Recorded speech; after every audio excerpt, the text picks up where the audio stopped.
Bismillahirrahmanirrahim. Alhamdulillahi rabbil alamin. Wassalatu wassalamu ala asyrafil anbiya'i wal mursalin. Wa ala alihi wa sahbihi wa man tabi'ahum bi ihsanin ila yaumiddin. Amma ba'd. Alhamdulillah, kita kembali melanjutkan kajian kita pada malam hari ini. Lanjutan pembahasan kitab Sahih Al-Imam Al-Bukhari rahimahullahu ta'ala rahmatan wasi'ah.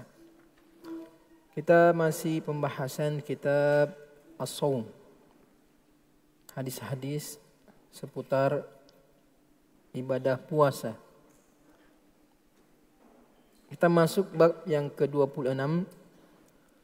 Imam Bukhari rahimahullahu ta'ala berkata, Babus shaimi idza akala aw syariba nasiyan. Bab orang yang berpuasa apabila dia makan atau minum dalam keadaan lupa. Jadi siang hari dia makan dan minum dalam keadaan lupa.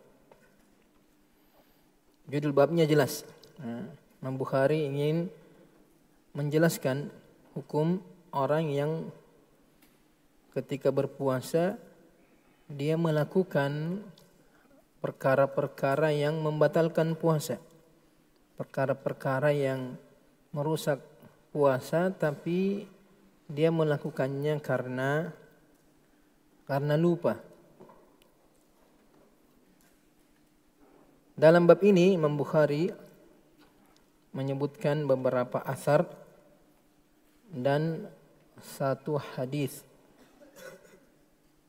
yang mana semuanya menunjukkan bahwasanya apabila seseorang melakukan sesuatu yang membatalkan puasa karena tidak sengaja, karena lupa, maka itu tidak membatalkan puasanya.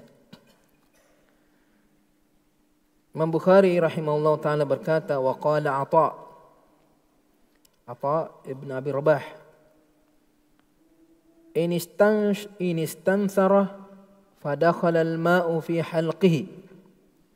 Jika seseorang menghirup air dari hidungnya ketika berwudu, dia memasukkan air dari hidungnya. Istinthar. Fadakhala al-ma'u fi halqihi. Kemudian air masuk ke tenggorokannya. Kata Atha, la ba'sa illam yamlik.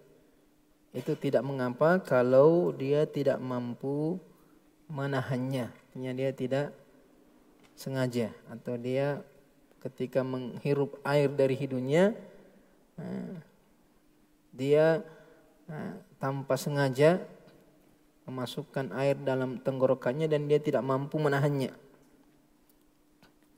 Ini athar diriwayatkan oleh Abdul Razzaq dalam kitab Al-Musannaf. Diriwayatkan an Ibn Juraij, qala qultu li Ata.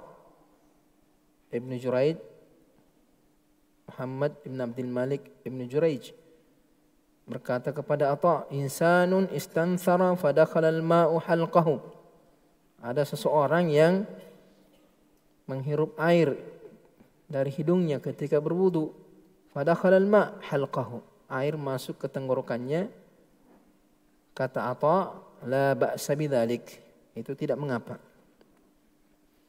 Di riwayat lain dari Ibn Abi Syaibah dalam kitabnya juga Al-Musannaf mengatakan, haddatsana Muhammad ibn Juraij qala insanun li Atha. Seorang berkata kepada Atha, astanthiru fadakhala al-ma'u halqi. Saya sedang menghirup air dari hidung ketika berwudu.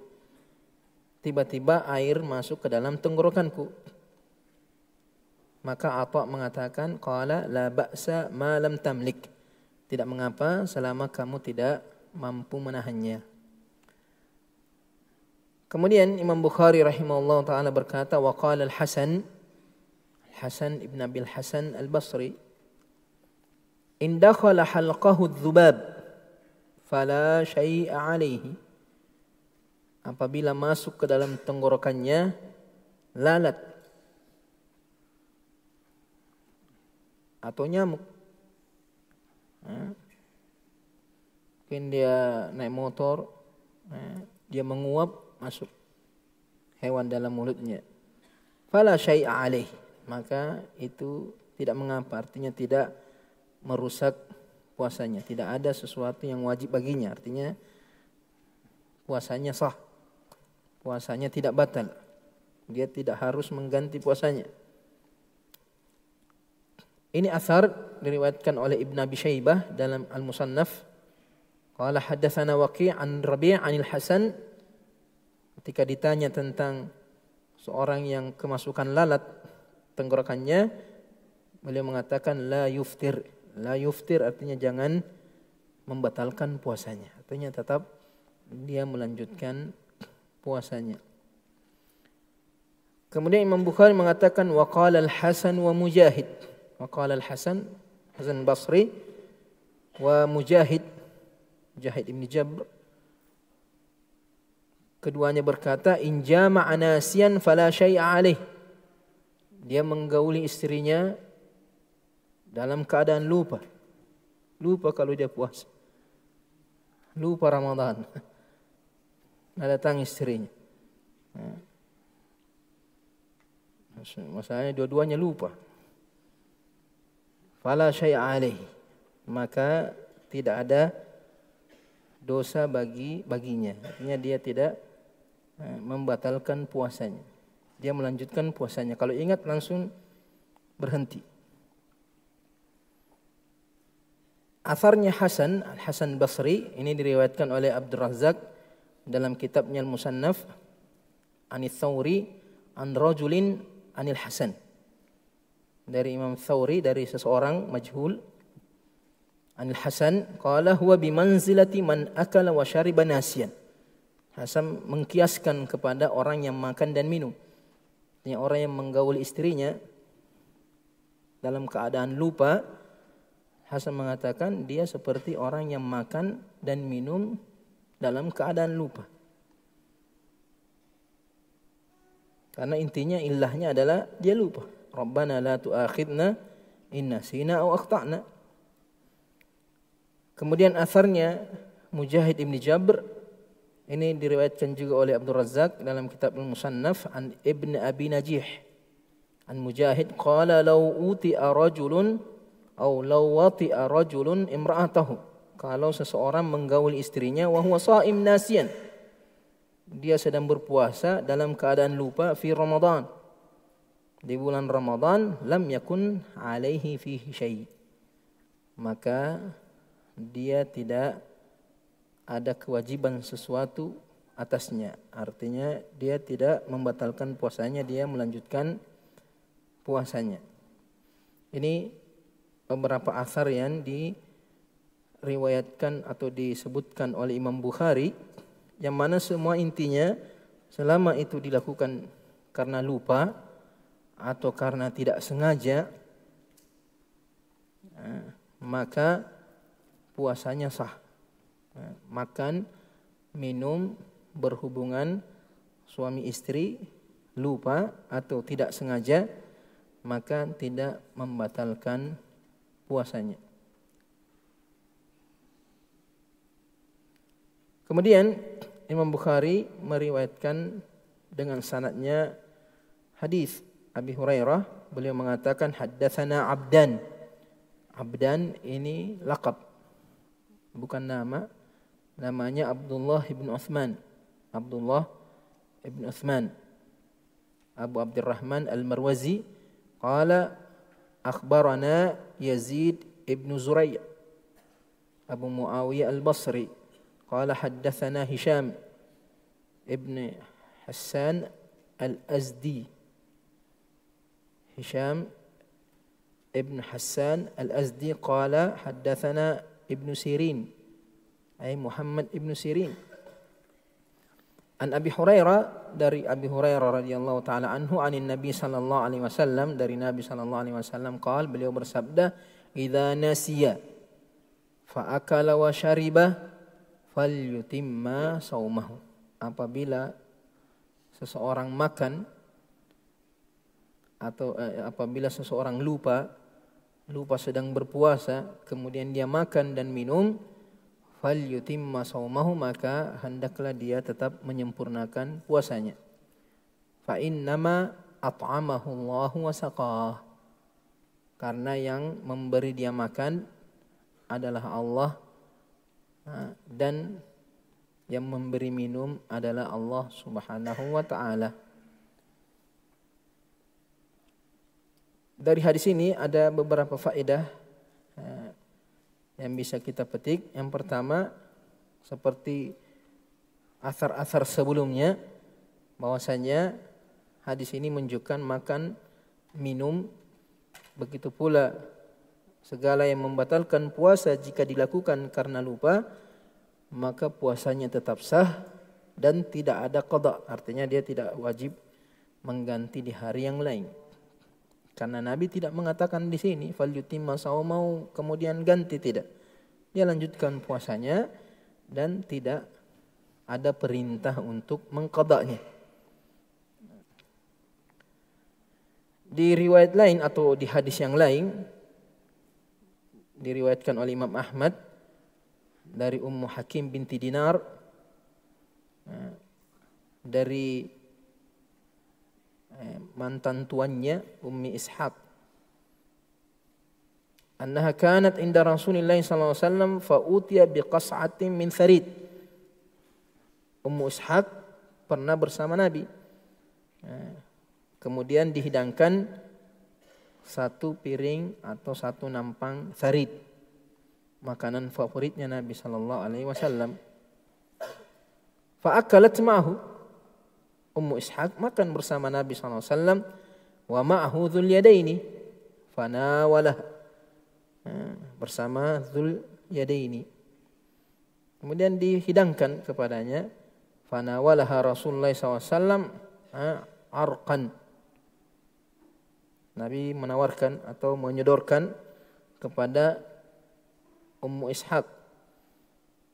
Faqala ya Ummu Ishaq asibi min hadha. Wahai Ummu Ishaq, coba cicipi ini. Fadzakartu anni kuntu shaiman. Ummu Ishaq baru ingat, wah saya puasa ternyata. Fa baradtu yadi la uqaddimuha wa la uakhiruha. Ya, saya mendiamkan tanganku, saya tidak memajukannya, tidak juga memundurkannya. Artinya terlanjur sudah makan, apakah saya lanjut makan atau saya berhenti makan. Dia tidak majukan tangannya, tidak juga mundurkan. Faqala Nabi sallallahu alaihi wasallam, malaki, kenapa tidak makan? Faqalat kuntu shaiman fanasitu. Kata Ummu Ishaq, saya tadi puasa tapi lupa, sudah makan tadi, sudah lupa. Faqala dzul yadaini mengatakan, al-an ba'da syabi'ti. Kamu baru ingat setelah sudah kenyang. Artinya nanti sudah kenyang baru ingat bahwa dia sedang berpuasa. Faqala Nabi sallallahu alaihi wasallam, atimmi saumaki fa innama huwa rizqun saqahu Allahu ilaik. Sempurnakan puasamu karena itu adalah rezeki dari Allah yang Allah berikan kepadamu. Artinya sekalipun sudah habis satu piring, sudah kenyang, tiba-tiba ingat, maka tetap dia melanjutkan puasanya.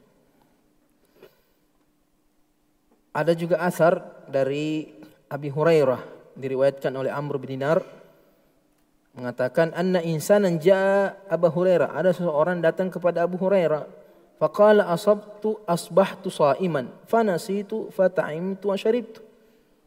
Saya di pagi hari niatnya berpuasa, dalam keadaan berpuasa, terus saya lupa, saya makan dan minum. Qala Abu Hurairah mengatakan, la ba's, Allahu at'amaka wa saqak. Allah yang memberimu makan dan memberimu minum.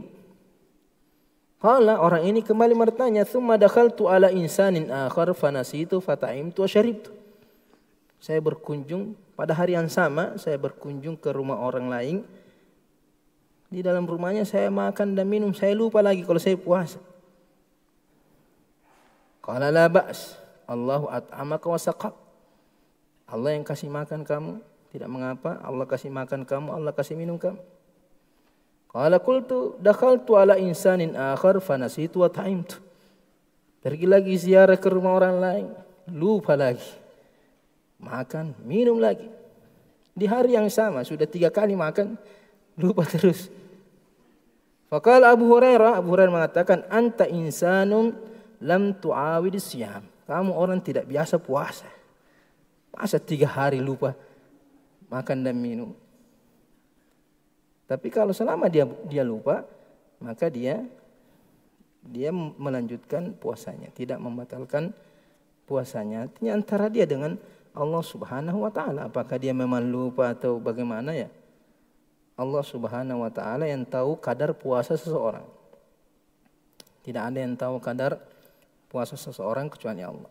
Kemudian hadis ini juga menunjukkan betapa besar rahmat Allah Subhanahu wa taala kepada umat Islam. Artinya ketika umat Islam melakukan sesuatu karena lupa atau keliru, itu dimaafkan oleh Allah Subhanahu wa taala. Seperti ayat yang tadi disebutkan, Rabbana la tu'akhidna in nasina aw akhtana. Ya Allah, jangan Engkau menghukum kami jika kami lupa atau keliru. Di riwayat Muslim itu disebutkan Allah menjawab doa ini mengatakan na'am. Allah mengatakan iya, saya kabulkan doa kalian. Kemudian di dalam beberapa hadisnya Abi Dzar Al-Ghifari, Nabi mengatakan innallaha qad tajawaza an ummati al-khata' wan nisyan wa mastukrihu alaihi. Sungguhnya Allah telah memaafkan dari umatku kesalahan. Nah, dia keliru, tidak sengaja seperti tadi itu menghirup air, tiba-tiba tidak sengaja masuk ke dalam tenggorokannya, itu keliru namanya. Nah, dia tidak tahu. Nah, atau dia tidak tahu hukum, seperti sahabat yang salat kemudian salatnya ditegur oleh Nabi SAW, irji salli fa innaka lam tusalli. Artinya salatnya tidak sah. Tapi Nabi suruh kembali, 3 kali disuruh kembali, tetap tidak tahu bagaimana cara salat yang benar. Akhirnya Nabi ajarkan. Dan Nabi tidak suruh orang ini untuk mengganti semua salatnya selama ini. Dan ganti semua salatmu semua batil. Kenapa? Karena dia tidak tahu. Karena tidak tahu hukumnya. Hanya saja tidak tahu ini kalau sesuatu yang berkaitan dengan haknya Allah dimaafkan. Tapi kalau sesuatu berkaitan dengan haknya manusia itu tidak dimaafkan. Artinya kita makan kuenya orang dengan alasan tidak tahu. Kalau ada orang punya, maka dia harus ganti. Dia tidak berdosa, tapi dia harus ganti. Begitu juga kalau dia dipaksa minum, dipaksa makan, dia sedang puasa, dia dipaksa. Itu dia diikat, kemudian dikasih masuk makanan di mulutnya. Dikasih masuk minuman di mulutnya, sedang puasa, maka puasanya sah. Dia lanjutkan puasanya. Kenapa? Karena dia dipaksa. Mastukrihu alaihi. Ini juga diriwayatkan dari Ibn Abbas. Kemudian hadis ini juga menunjukkan bahwasanya yang memberi makan dan minum itu adalah Allah Subhanahu wa taala. Semua yang kita makan, semua yang kita minum, bahkan semua yang kita nikmati, semuanya itu adalah pemberian dari Allah Subhanahu wa taala. Sadar atau tidak sadar. Dia beriman atau tidak beriman. Bahkan orang kafir, semua manusia, bahkan semua makhluk, semuanya Allah yang menanggung rezekinya. Wa ma min dabbatin fil ard illa 'ala Allahi rizquha. Tidak ada makhluk hidup di muka bumi ini kecuali Allah sudah menjamin rezekinya. Allah berfirman ketika menyebutkan ucapan Nabi Ibrahim, walladzi huwa yut'imuni wa yasqin. Dialah Allah yang memberi makan dan memberi saya minum. Kemudian di surah Quraisy, falyabudu rabb hadzal bait alladzi at'amahum min ju'in wa amanahum min khauf. Makanan, minuman, rasa aman, kemerdekaan, semua nikmat, ketenangan, kedamaian, tumaknina, sakinah. Itu semua nikmat datang dari Allah Subhanahu wa taala. Yang harus kita syukuri dengan meyakini bahwa itu datang dari Allah. Jangan menisbatkan kepada selain Allah Subhanahu wa taala. Kita mensyukuri Allah, jangan mensyukuri selain Allah Subhanahu wa taala, memanfaatkan nikmat pada hal-hal yang diridhoi oleh Allah Subhanahu wa taala. Jadi banyak orang itu lalai dari nikmat Allah Subhanahu wa taala. Wa qalilum min ibadiya asyakur. Sedikit sekali orang yang bersyukur kepada Allah Subhanahu wa taala. Terkadang mengingkari bahwa nikmat itu bukan dari Allah, atas usahanya. Innama utitu ala ilmin min indi. Seperti Qarun mengatakan, saya dapat harta ini karena saya pintar, karena saya hebat. Bukan karena Tuhan. Tidak ada urusannya Tuhan di sini. Seperti 3 orang yang diuji oleh Allah Subhanahu wa taala, yang botak, yang kulitnya yang buta, mengatakan innama warastuhu kabiran an kabir. Ini harta saya warisi dari nenek moyang saya, bapak saya. Tidak menganggap bahwa itu datang dari Allah Subhanahu wa taala. Itu bentuk kekufuran terhadap nikmat Allah Subhanahu wa taala, menyandarkan nikmat kepada selain Allah, memuji selain Allah terhadap apa yang Allah berikan. Kemudian itu juga banyak yang tidak memanfaatkan nikmat yang Allah berikan dalam ketaatan. Semua nikmat yang kita pakai bermaksiat berarti kita tidak mensyukuri nikmat itu. Justru melakukan hal-hal yang dimurkai oleh Allah Subhanahu wa taala. Inilah yang bisa menyebabkan apa? Nikmat itu diangkat oleh Allah Subhanahu wa taala. Segala bentuk kezaliman itu menjadi sebab-sebab kehancuran suatu kaum. Wa ma kunna muhlikil qura illa wa ahluha zalimun. Kami tidak membinasakan suatu kaum kecuali penduduknya itu berbuat zalim. Di antaranya dia zalim kepada Allah karena dia tidak mensyukuri nikmat Allah. Dia menyekutukan Allah Subhanahu wa taala. Itu sebab-sebab kehancuran satu kaum.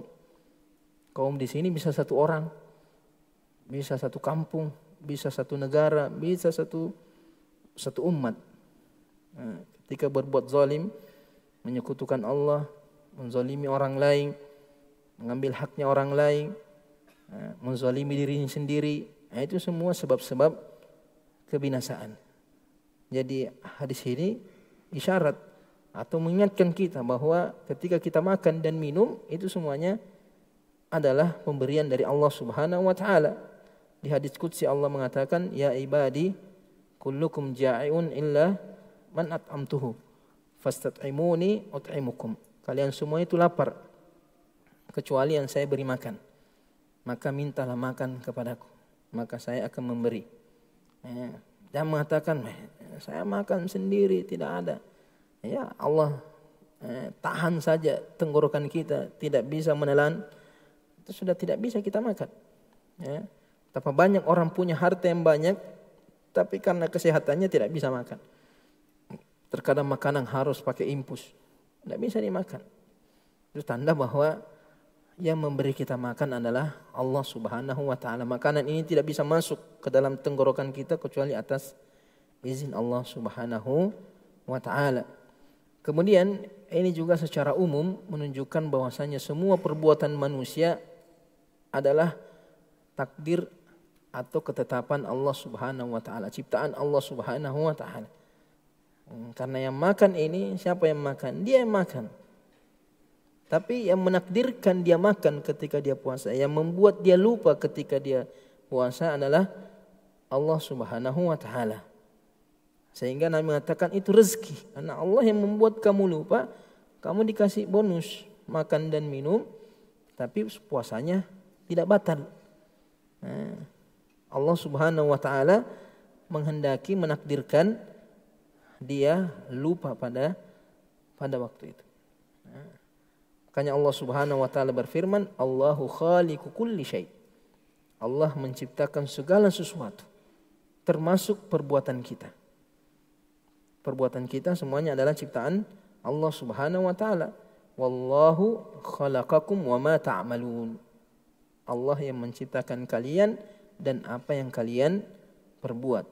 Dalam hadis Nabi sallallahu alaihi wasallam bersabda, khalaqallahu kulla sani'in wa sani'atuh.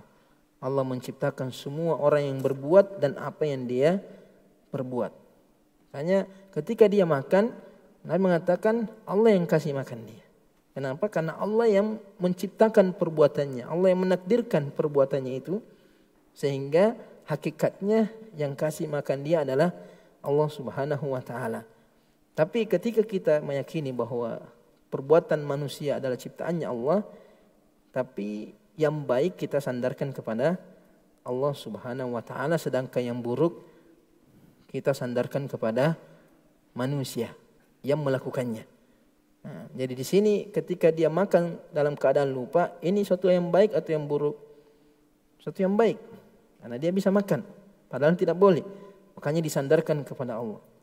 Tapi kalau dia ingat, dia sadar, kalau dia puasa, tapi dia makan, maka Allah yang kasih makan saya. Allah yang menakdirkan saya makan di siang hari. Apakah kita mengatakan betul? Tidak. Betul, Allah yang menakdirkan dia makan. Tapi dia berdosa karena dia makan dengan sengaja. Maka perbuatannya disandarkan kepada dia. Makanya dalam doa Nabi mengatakan al khairu kulluhu biyadaik wasyarru laisa ilaik. Al khairu kulluhu biyadaik wasyarru laisa ilaik. Kebaikan itu semuanya di tanganmu. Artinya semua disandarkan kepada Allah Subhanahu wa taala, tapi yang buruk itu disandarkan kepada makhluk yang melakukan perbuatan itu secara langsung. Karena segala sesuatu yang Allah ciptakan itu ada hikmah di baliknya. Ada kebaikan di baliknya. Kadang kita tahu, kadang kita tidak tahu.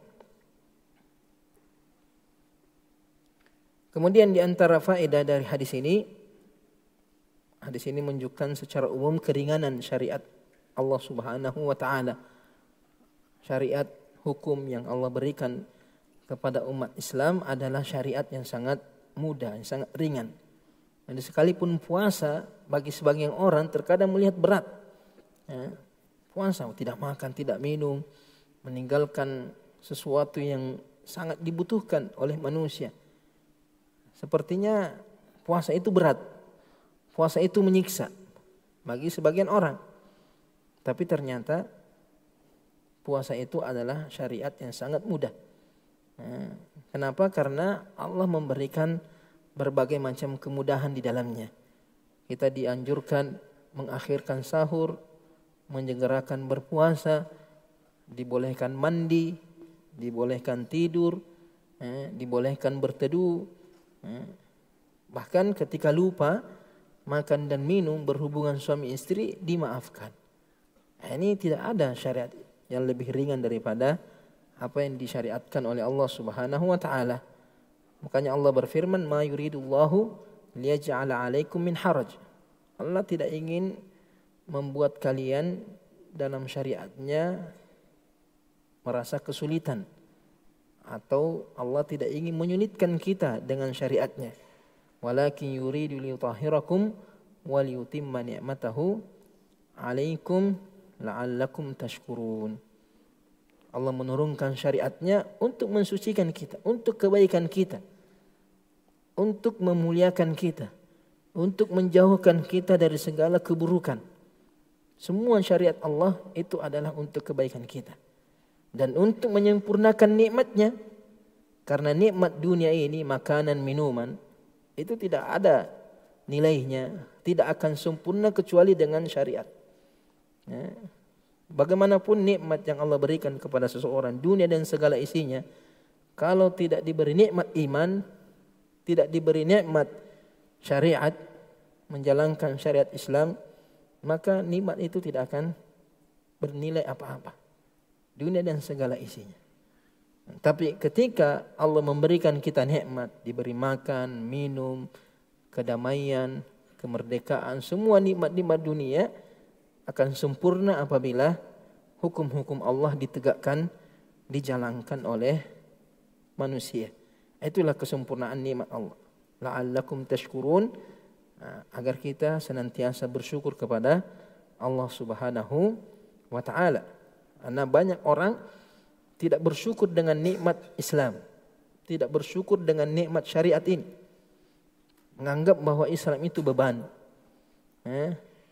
Bahkan sebagian mengatakan agama itu candu, agama itu sesuatu yang memabukkan. Padahal agama itu adalah nikmat Allah Subhanahu wa taala, nikmat terbesar. Tapi banyak orang yang tidak mensyukurinya. Nikmat dunia saja banyak orang tidak syukuri, apalagi nikmat iman. Seandainya manusia tahu bahwa agama ini nikmat yang terbesar, maka dia akan senantiasa menjaganya, senantiasa berusaha menyempurnakan nikmat ini, nikmat iman ini. Sebagaimana mereka berlomba-lomba semangat dalam menyempurnakan nikmat dunianya. Selalu ingin bertambah hartanya, selalu ingin naik jabatannya, selalu ingin diberi kesehatan fisiknya, olahraganya, fitnessnya. Pokoknya makanannya teratur, olahraganya teratur, tidurnya teratur, kerjanya Masya Allah. Tapi kalau urusan agamanya, tidak ada pedulinya. Salatnya tidak beres, akidahnya rusak, akhlaknya buruk.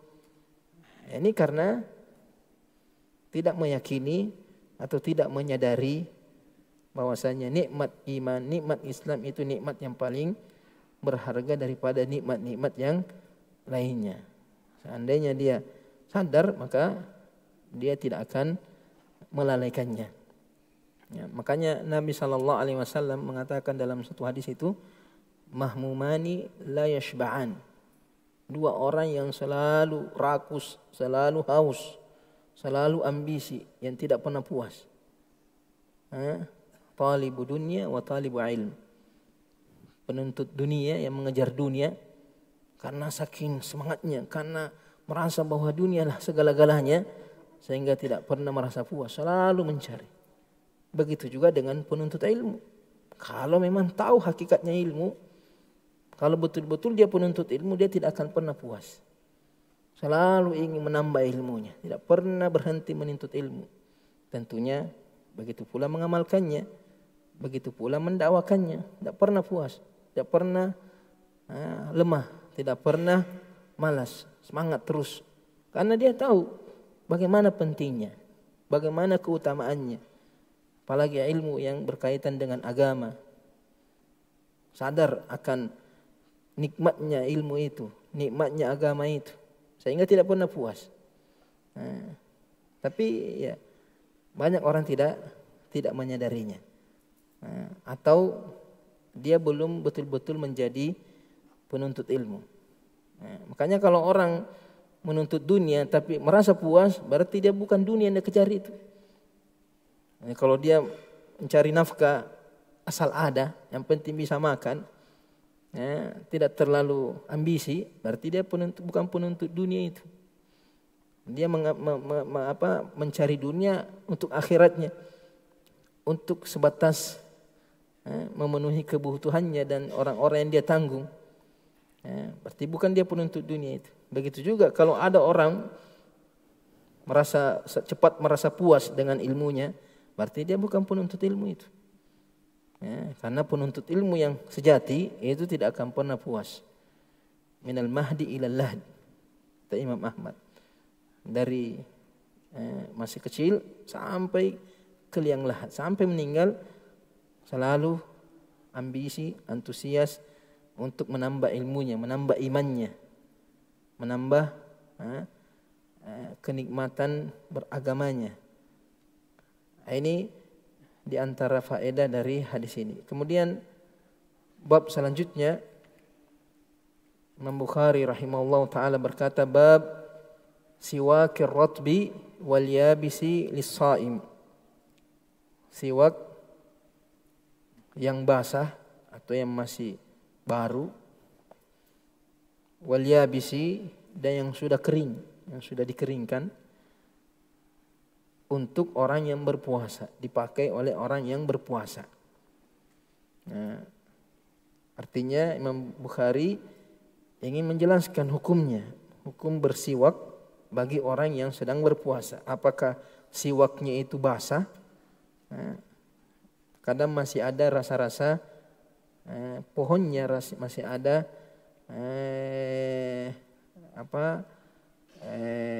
cairan-cairan pohonnya itu, sehingga ada rasa-rasanya ketika dia bersiwak, atau sudah kering. Kalau sudah kering biasanya sudah tidak terlalu terasa lagi. Ya. Kemudian Imam Bukhari menyebutkan 5 hadis dan 2 athar secara muallaq dan 1 hadis secara muttasil. Imam Bukhari mengatakan wa yuzkaru an Amir ibn Rabi'ah. Yuzkar bisigati tamrid mabni lil majhul. Itu mengisyaratkan bahwa hadis ini dhaif, dan memang hadis ini dhaif. An Amir ibn Rabi'ah, dari Amir ibn Rabi'ah qala ra'aitu an-nabiy sallallahu alaihi wasallam yastaku wa huwa sha'im ma la uhsi wa la u'idd.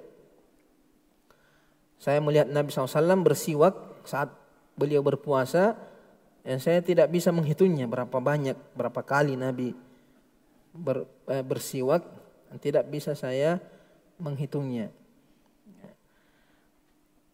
Athar ini diriwayatkan oleh Imam Abi Dawud dalam Sunan, begitu juga Imam Tirmizi, an Asim ibn Ubaidillah an Abdullah ibn Amir ibn Rabi'ah an abihi qala ra'aitu Nabi sallallahu alaihi wasallam yastaku wa sha'im ma la a'uddu wa la uhsi.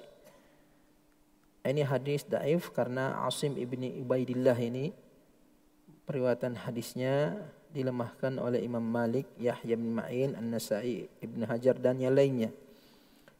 Kemudian hadis yang kedua, waqala Abu Hurairah anin Nabi SAW, dari Nabi SAW, laula an asyukka ala ummati la amartuhum bisiwak 'inda kulli wudu.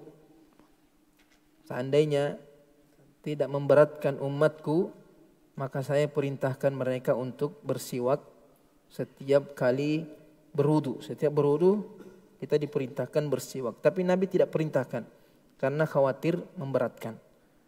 Nah, ini dijadikan dalil oleh ulama bahwa hukum asal perintah itu wajib. Seandainya perintah itu tidak wajib, ya Nabi perintahkan saja. Tidak wajib. Cuma Nabi, kenapa tidak Nabi perintahkan? Karena kalau Nabi perintahkan berarti wajib. Kalau wajib berarti memberatkan. Nah, ini hadis diriwayatkan oleh Imam Ahmad dalam Al-Musnad. Nah, diriwayatkan juga oleh Imam Bukhari dan Muslim, tapi dengan lafaz laula an asyqa ala ummati aw ala nas la amartum bisiwaki ma'a kulli shalah. Ini setiap salat, bukan setiap wudu. Mungkin sama-sama saja. Tidak beda. Wudu kemudian salat. Setiap 2 rakaat bersiwak lagi. Setiap 2 rakaat bersiwak lagi. Kalau seumpamanya dia salat sunnah, salat tarawih, setiap 2 rakaat salam, sebelum takbiratul ihram siwak lagi. Sebelum takbiratul ihram siwak lagi. Artinya 2 keadaan ini dianjurkan, ketika berwudu atau ketika sebelum salat, baik salat sunnah maupun salat wajib. Wa yurwa nahwu an Jabir wa Zaid bin Khalid an Nabi SAW wa lam yakhuss as-sha'im min ghairihi. Hadis ini juga hadis anjuran bersiwak ketika berwudu atau ketika salat itu diriwayatkan dari Jabir bin Abdullah. Ini disebutkan oleh Abu Nuaim, diriwayatkan oleh Abu Nuaim dalam kitab As-Siwak, sebagaimana disebutkan oleh Ibnu Hajar dalam Fathul Bari. Begitu juga oleh Ibnu Adi, tapi hadisnya sangat lemah. Kemudian hadis Zaid ibn Khalid diriwayatkan oleh Abu Dawud dan At-Tirmidzi. Dan hadis ini dihasankan oleh Imam At-Tirmidzi. Sini dia sebutkan an Zaid ibn Khalid al-Juhani. Qala sami'tu Rasulullah sallallahu alaihi wasallam yaqul laula an asyqa ala ummati la amartum bisiwak inda kulli shalah. Qala Abu Salamah berkata, fara'aitu Zaidan yajlisu fil masjid. Saya melihat Zaid duduk di masjid. Wa inna siwaka min udhunihi mawdi'al qalam min udhunil katib. Siwaknya ditaruh di telinganya. Seperti kalau orang menulis biasanya pulpennya, pensilnya ditaruh di telinganya. Fa kullama qama ila shalah istaq. Setiap dia berdiri salat dia bersiwak. Pokoknya setiap mau takbiratul ihram dia bersiwak dulu baru bertakbiratul ihram. Jadi dia sudah standby siwaknya di telinganya. Kemudian Imam Bukhari mengatakan walam yakhussas shaim min ghairi. Ketika Nabi mengatakan seandainya tidak memberatkan umatku saya perintahkan bersiwak setiap wudu, setiap salat, Nabi tidak mengatakan kecuali puasa. Nabi tidak mengkhususkan orang yang berpuasa atau selainnya. Artinya umum, mau sedang puasa, mau tidak puasa, mau setelah maghrib, mau setelah subuh, mau duhur, mau asar, Nabi tidak memberikan pengkhususan. Hadisnya umum dan tidak ada pentaksis, tidak ada yang mengkhususkan, maka dipahami secara umum. Wa qalat Aisyah an Nabi SAW as-siwaku mathharatul lil fam mardatul lirrabb. Aisyah mengatakan Nabi bersabda as-siwaku mathharatul lil fam, siwak itu membersihkan mulut, mardatul lirrabb, diridai atau disenangi oleh Allah Subhanahu wa taala ar-Rabb. Hadis Aisyah radhiyallahu taala anha diriwayatkan oleh Imam An-Nasa'i dalam Sunan. Kemudian wa qala Atha wa Qatadah. Atha ibn Abi Rabah wa Qatadah ibnu Di'amah As-Sadusi mengatakan yabtali'u riqahu. Artinya ketika bersiwak dia menelan ludahnya. Ketika bersiwak dia tidak meludah, langsung ditelan ludahnya. Ini asar Atha diriwayatkan oleh Abdul Razzaq dalam kitab Al-Musannaf. Dari Ibnu Jurair, qultu li Atha ayastakus shaim ayat tasawwakus shaim, apakah orang yang berpuasa boleh bersiwak? Qala na'am. Iya, boleh. Qila lahu ayasdarid riqahu, apakah dia menelan ludahnya? Qala qultu fa fa'ala fa aftar. Qala la walakin yunha an dzalik. Artinya kalau dia melakukan itu, apakah dia berbuka? Atau mengatakan tidak, tapi jangan dilakukan. Sebaiknya jangan ditelan.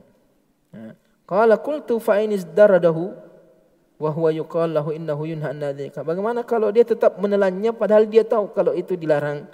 Qala qad aftara idza ghaira marratin yaqulu dzalika. Dia telah berbuka kalau sudah diperingatkan. Dia melakukannya itu berkali-kali. Ini riwayat dari Atha. Kemudian riwayat dari Qatadah itu diriwayatkan oleh Abdul Razzaq kitab Musannaf an Ma'mar an Qatadah qala la ba'sa ay yazdarida as-sha'im riqahu. Tidak mengapa orang yang berpuasa menelan ludahnya ketika dia bersiwak. Kalau Atha katakan sebaiknya jangan menelannya. Tapi kalau dia lakukan maka tidak mengapa. Kemudian Imam Bukhari meriwayatkan hadis qala haddatsana Abdan, tadi Abdullah bin Utsman Al-Marwazi, qala akhbarana Abdullah bin Al-Mubarak, qala akhbarana Ma'mar bin Rashid, qala haddatsani Az-Zuhri Muhammad Ibnu Muslim, Ibnu Syihab Az-Zuhri an Atha ibn Yazid dari Atha ibn Yazid Al-Laythi an Humran ibn Aban maula Uthman ibn Affan. Aban an Humran ibn Aban, ini maula Uthman bin Affan. Qala ra'aitu Uthman, saya melihat Uthman radhiyallahu anhu tawadda, berwudu. Fa afraga ala yadayhi thalathan. Uthman menyirami kedua tangannya 3 kali sebelum mencelupkan ke dalam bejana. Thumma tamadmada wastanthara. Kemudian dia berkumur-kumur dan menghirup air dari hidungnya. Thumma ghasala wajhahu thalathan. Kemudian mencuci wajahnya 3 kali. Thumma ghasala yadahu al-yumna ila al-marfaqil thalathan. Kemudian dia mencuci tangan kanannya sampai sikunya 3 kali. Thumma ghasala yadahu al-yusra ila al-marfiqi thalathan. Kemudian mencuci tangan kirinya sampai siku 3 kali. Thumma masaha bi ra'si. Kemudian dia membasuh kepalanya. Thumma ghasala rijlahu al-yumna thalathan. Kemudian cuci kakinya yang kanan 3 kali. Thumma al-yusra thalathan. Kemudian kaki kirinya 3 kali. Thumma qala ra'aitu Rasulullah SAW tawadda nahwa wudu'i hadha. Utsman mengatakan saya melihat Nabi Rasulullah berwudu dengan cara wudu ke ini. Thumma qala man tawadda wudu'i hadha, siapa yang berwudu dengan cara wudu ke ini, thumma yusalli rak'ataini, kemudian dia salat 2 rakaat, la yuhadditsu nafsahu fihi ma bi syai', dia tidak berbicara dengan dirinya, tidak mengucapkan sesuatu di antara 2 salat itu, illa ghufira lahu ma taqaddama min dzambi, kecuali diampuni dosanya yang telah lalu. Insyaallah azan dulu baru kita ambil sedikit faedah dari hadis ini.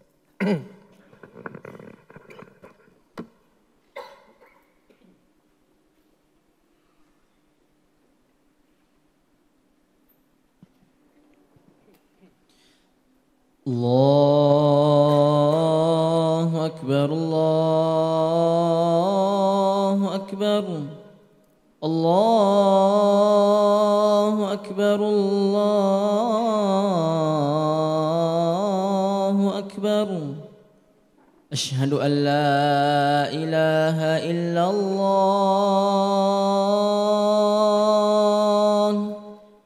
Asyhadu an la ilaha illallah.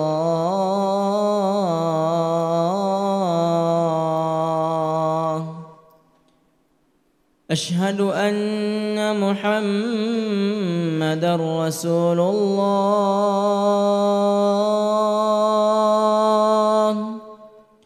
Asyhadu anna Muhammadar Rasulullah.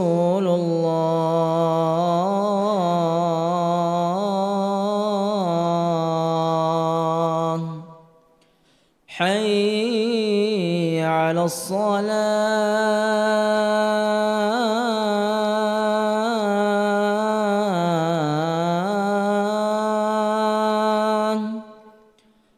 Hayya 'alas salah.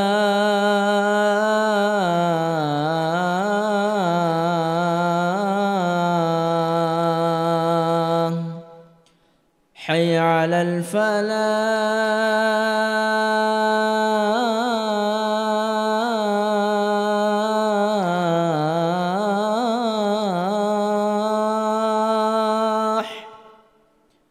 Hayya 'alal falah.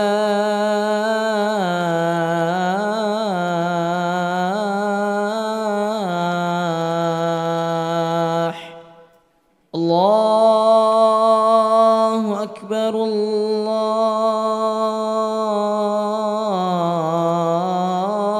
akbar. La ilaha illallah.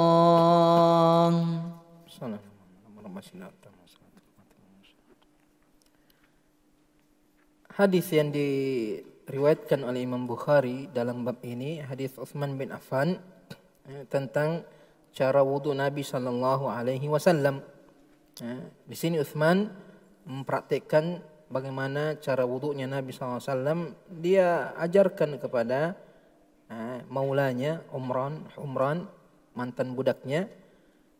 Ini menunjukkan bahwasanya mengajarkan dengan praktek itu biasanya lebih mudah dipahami, lebih mudah ditangkap daripada menjelaskan. Sebagaimana Nabi SAW terkadang pernah sholat di atas mimbar, kemudian mengatakan, saya melakukan ini untuk mengajarkan kalian bagaimana tata cara sholat. Apalagi kepada anak-anak itu biasanya lebih mudah mereka pahami, mudah mereka praktekkan ketika diperlihatkan caranya langsung daripada dijelaskan secara teori. Kemudian di antara faedah dari hadis ini, Imam Bukhari menyebutkan hadis ini dalam bab siwak, boleh siwak atau tidak. Imam Bukhari berdalil dengan hadis ini bahwasanya bersiwak itu boleh bagi orang yang berpuasa, karena ketika Nabi berwudu itu Nabi berkumur-kumur dan beristinsyak.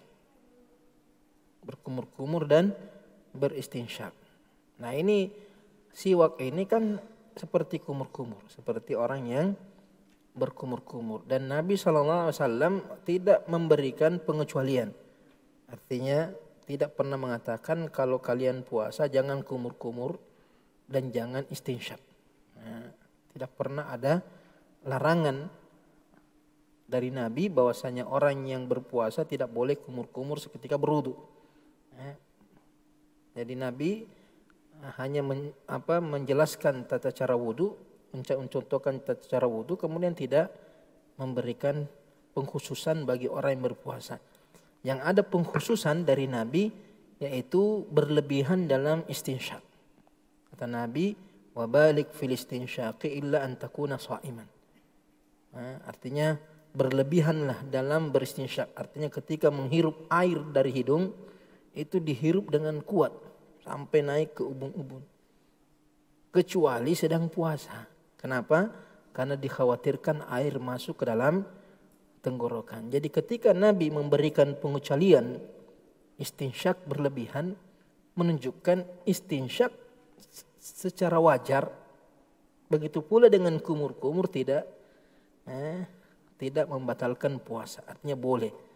Karena ketika memerintahkan berlebihan menghirup air dengan hidung, Nabi kasih pengecualian bagi orang yang puasa, berarti selain itu tidak ada pengecualian. Ketika kumur-kumur ataupun istinsyak secara wajar itu dibolehkan bagi orang yang sedang berpuasa. Kenapa? Karena Nabi tidak memberikan pengecualian sebagaimana Nabi memberi pengecualian kepada orang yang menghirup air dari hidung secara berlebihan atau dengan kuat.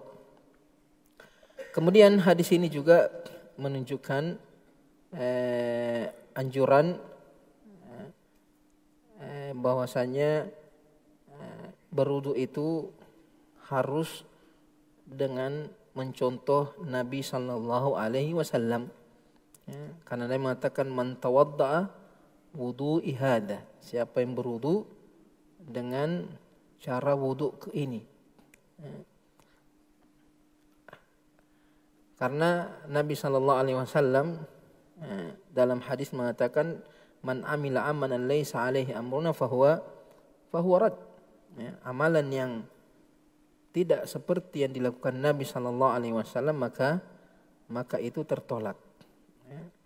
Hanya saja ada sebagian dari tata cara wudu Nabi di sini bukan sesuatu yang wajib, bukan sesuatu yang wajib, seperti mendahulukan yang kanan daripada yang kiri. Nah, kalau ada orang berwudu kirinya dulu baru kanan, maka wudunya sah, tapi tidak sempurna dan tidak mendapatkan keutamaan yang disebutkan dalam hadis ini. Yaitu apa? Ketika dia berwudu dengan cara wudunya Nabi, kemudian dia salat 2 rakaat tanpa mengucapkan sesuatu, artinya setelah berwudu dia tidak berbicara, dia tidak melakukan sesuatu kecuali ambil pakaiannya, kalau belum pakai pakaian, ambil sejadahnya, pokoknya hanya melakukan sesuatu yang berkaitan dengan salat.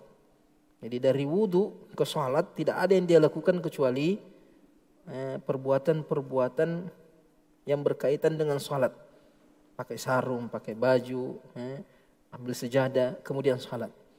Tapi kalau dia setelah berwudu, dia pergi dulu cerita-cerita, dia makan dulu, minum-minum kopi dulu, baru salat 2 rakaat, itu tidak mendapatkan keutamaan hadis ini. Nabi mengatakan la yuhadditsu nafsahu fihima bi syai'. La yuhadditsu nafsahu fihima bi syai' illa ghufira lahu ma taqaddama min dzambihi. Kecuali diampuni dosa-dosanya oleh Allah Subhanahu wa taala yang terdahulu. Nah, ini juga menunjukkan bagaimana keutamaan berwudu. Keutamaan berwudu. Nah, bahwasanya orang yang berwudu kemudian dia salat 2 rakaat, dia mendapatkan keutamaan ini. Nah, ada beberapa keutamaan lain dari berwudu, di antaranya wudu itu syarat sahnya salat. Syarat sahnya salat adalah wudu. Nabi SAW mengatakan la yaqbalullahu salata ahdikum idza ahdatsa hatta yatawadda. Allah tidak menerima salat seorang di antara kalian apabila dia berhadas sampai dia berwudu. Ketika orang berhadas, hadas kecil, maka dia wajib berwudu sebelum salat. Adapun kalau dia tidak berhadas, maka disunnahkan wudu untuk memperbaharui wudunya. Kemudian orang yang suka menjaga wudunya itu tanda kesempurnaan imannya. Tanda kesempurnaan iman seseorang kalau dia selalu menjaga wudunya. Artinya kalau dia berhadas berwudu lagi. Ketika dia ke WC setelah itu dia berwudu. Sekalipun dia tidak ingin sholat, dia selalu menjaga wudunya. Nabi mengatakan la yuhafidhu 'alal wudu'i illa mu'min. Tidak ada orang yang menjaga wudunya kecuali dia orang yang beriman. Kemudian tanda orang beriman nanti di akhirat, tanda umatnya Nabi Muhammad di akhirat adalah bekas wudunya. Ketika Nabi ditanya, Rasulullah, bagaimana kau mengenal umatmu nanti di hari kemudian? Banyak manusia, bagaimana kau mengenal mereka? Kata Nabi, ghurral muhajjalun bullighu min athari al-wudu. Bulqun min atharil wudu. Gurrun muhajjalun. Al-ghur itu artinya cahaya di wajahnya. Al-muhajjalun itu di kakinya dan kedua tangannya. Itu cahaya dari bekas wudunya. Artinya orang yang rajin berwudu itu akan diberikan cahaya oleh Allah Subhanahu wa taala di hari kiamat. Ini di antara faedah dari hadis ini. Yang jelas kesimpulannya bahwasanya